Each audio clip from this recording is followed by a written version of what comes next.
परिचय देने से पहले एक महिला होने के नाते यहाँ पे सब बच्चियों को और उनके पेरेंट्स को मैं ये बोलना चाहती हूँ कि आज के ज़माने में जब हम विमेन एम्पावरमेंट या जेंडर इक्वलिटी जैसी चीज़ों की बात कर रहे हैं तो एक चीज़ को अपने जहन में बसा लीजिए कि एक महिला के लिए, एक लड़की के लिए आत्मनिर्भर होना आज के ज़माने में एक चॉइस या एक ऑप्शन नहीं है, वो एक ज़रूरत है। आप एक प्रोफेशनल डिग्री ले लीजिए, आप पढ़ लीजिए, आप अपना कॉलेज पास कर लीजिए, उसके बाद आप जो चाहे करना चाहे कीजिए, पर आपके पास ये डिग्री जो आपको ये फ्रीडम देती है कि आप कभी भी कहीं भी जाकर आत्मनिर्भर हो सकते हैं, सेल्फ इंडिपेंडेंट हो सकते हैं, ये बहुत ज़रूरी है। तो यहाँ पे कोई भी बच्चा अगर ऐसा सोचता है कि मुझे पढ़ाई नहीं करनी है 12वीं के बाद, या मैं किसी भी कॉलेज में चली जाऊँगी, मैं कुछ भी कर लूँगी, तो नहीं, आप एक प्रोफेशनल डिग्री ज़रूर लीजिए। उसी की वजह से ये कार्यक्रम यहाँ पर हो रहा है। अब मैं अपने परिचय पे आती हूँ। मेरा नाम श्वेता देवगन है, वो तो आप सब जानते हैं। मैं एक आर्बिट्रेशन लॉयर हूँ और मेरे लिए ये एक बहुत ही सौभाग्य की बात है कि मैं ना सिर्फ इस देश में पर इस विश्व के किसी भी कोने से घर पे बैठकर काम कर सकती हूँ। क्या किसी ने ये सोचा है? इसके लिए मुझे सिर्फ एक लैपटॉप की ज़रूरत है और इससे ज़्यादा कुछ नहीं। ये एक प्राइवेट सेक्टर जॉब अपॉर्चुनिटी मुझे दी गई लॉ के माध्यम से, वकालत जिसे हम या विधि जिसे हम कहते हैं। मैंने अपनी पढ़ाई की है national law school of India university Bangalore से। भारत में ये सबसे अव्वल दर्जे पे आता है जब हम 5 ईयर लॉ कॉलेजेस की बात करते हैं। इसके अलावा 3 ईयर कॉलेजेस भी हैं जो स्टेट यूनिवर्सिटीज़ प्रोवाइड करती हैं। आज के दौर में भारत में 25 नेशनल लॉ यूनिवर्सिटीज़ हैं, उसमें से आपकी एक हिमाचल में भी है, शिमला में, HPNLU के नाम से जो जानी जाती है। और अगर हम HPU की बात करें तो वहाँ पर भी एक 5 ईयर लॉ यूनिवर्सिटी है। अब इन स्टेट यूनिवर्सिटीज़ के लिए हमें तैयारी कैसे करनी है? एक क्लैट एंट्रेंस एग्ज़ाम आता है, CLAT क्लैट। ये काफ़ी कम्पिटिटिव एक एग्ज़ाम माना जाता है। हर साल लाखों बच्चे इस एग्ज़ाम के लिए अपियर करते हैं। दिसंबर में ये एग्ज़ाम शेड्यूल किया जाता है और 7 दिन के अंदर अंदर इसका रिज़ल्ट आ जाता है। तो क्लैट की तैयारी के लिए आप किसी भी स्ट्रीम से हो सकते हैं, आर्ट से, कॉमर्स से, मेडिकल से, नॉन मेडिकल से, पर अगर आपके मन में ये है कि आपने लॉ पढ़नी है तो आप इस एग्ज़ाम की तैयारी कीजिए और इसे ज़रूर दीजिए।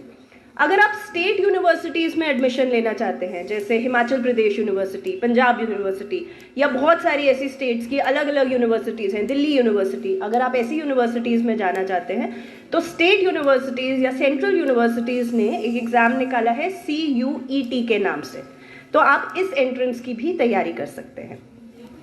अब लॉ के करियर ऑप्शंस क्या हैं?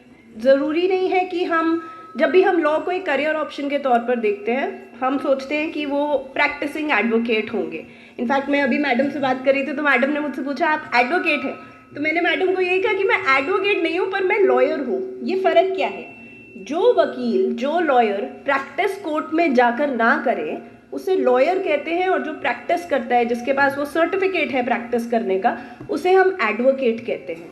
अगर आप एडवोकेट नहीं बनना चाहते, आप एडवोकेट बनना चाहते हैं, बहुत अच्छी बात है, बहुत ही एम्पावर्ड, जागरूक सिटीजन रहेंगे अगर आप एक एडवोकेट बनते हैं तो।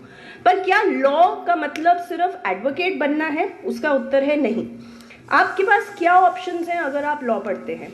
तो आप प्राइवेट सेक्टर में जा सकते हैं। ये नौकरी आप एक मल्टीनेशनल कंपनी में भारत में रिमोट वर्किंग पॉलिसी की वजह से कहीं से भी कर सकते हैं, तो ज़रूरी नहीं है आपको एक दिल्ली, बॉम्बे या एक बड़े शहर में ही रहकर ये नौकरी करनी है। इसके अलावा प्राइवेट सेक्टर जॉब्स के अलावा जो गवर्नमेंट जॉब ऑप्शंस रहते हैं, जैसे सिविल सर्विसेज का एक ऑप्शन है, या फिर आर्मी के अंदर JAG का एक एग्ज़ाम होता है, इसके जो ऑप्शंस हैं ये भी आप एक्सप्लोर कर सकते हैं अगर आपने लॉ पढ़ी है तो।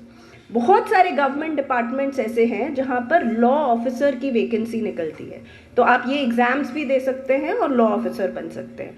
और महिलाओं के लिए अभी जैसे हिमाचल प्रदेश जुडिशरी का रिजल्ट निकला है, 8 लोगों की सिलेक्शन होनी थी जिसमें से 5 लड़कियां हैं, तो आप ये समझिए कि जज बन सकते हैं आप अगर आपने लॉ पढ़ी हुई है तो। जुडिशरी के एंट्रेंसेस होते हैं हर स्टेट के, आप ये एंट्रेंसेस दे सकते हैं और आप जज बन सकते हैं।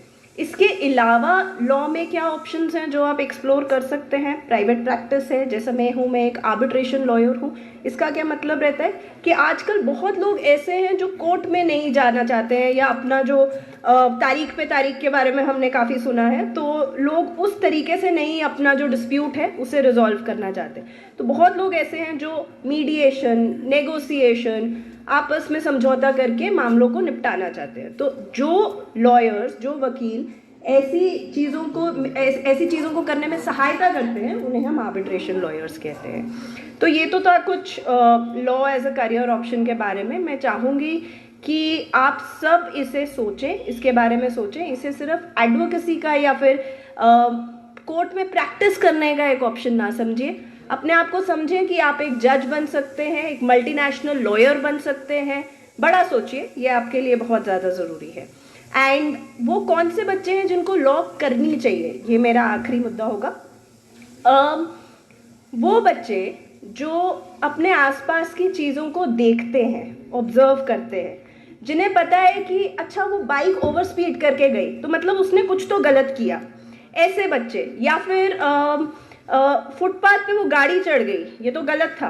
तो जब आप किसी चीज़ को देख रहे हो, ऑब्जर्व कर रहे हो, आपको पता चल रहा है कि नहीं यहाँ पर कहीं कुछ गलत हो रहा है, अगर आपके मन में बार बार ये बात आती है तो law as a career option को ज़रूर एक्सप्लोर कीजिए। थैंक